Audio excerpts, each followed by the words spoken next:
Police are expected to go into the building and sweep through if they haven't already. There was some indications that perhaps the shooter was still inside, a man identified as Timothy Hendrum, but there's also some concerns that maybe he has left. But we will keep you up to date on this developing news in St. Louis.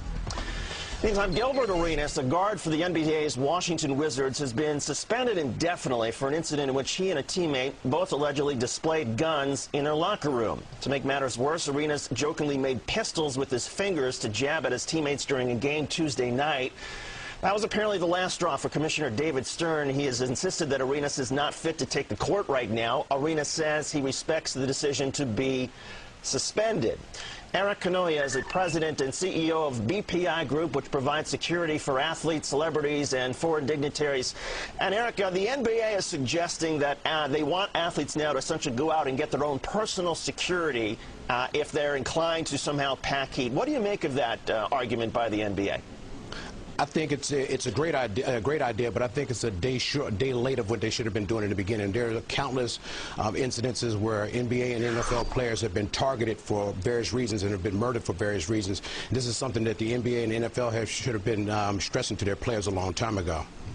You represent a lot of athletes and provide security for them. What's the general mood that you're picking up as far as NBA players and their personal security, whether it's a teammate or whether it's just a crazy fan?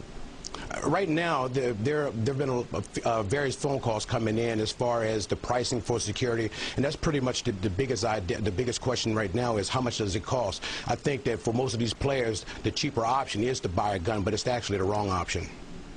Eric, I want to ask you while we've got you, a lot of discussion, of course, about the what's been happening with the TSA. As part of your job, you sometimes help bring VIPs through airport security and work with the TSA. What do you make of some of the problems, like, for example, the problem at Newark, where a TSA agent wasn't really paying attention and somebody slipped through? Is that a sign of larger problems? Do you generally find the TSA to be easy to work with? Tell us about it.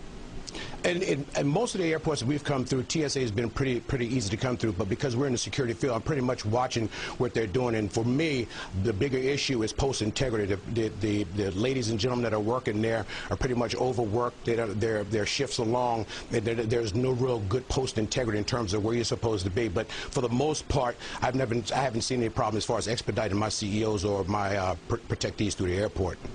All right, Eric Konohia. Eric, we'll be talking with you again in the days ahead. We appreciate you coming in this morning. Thank you, David. Thank you. After the break, why question number 9.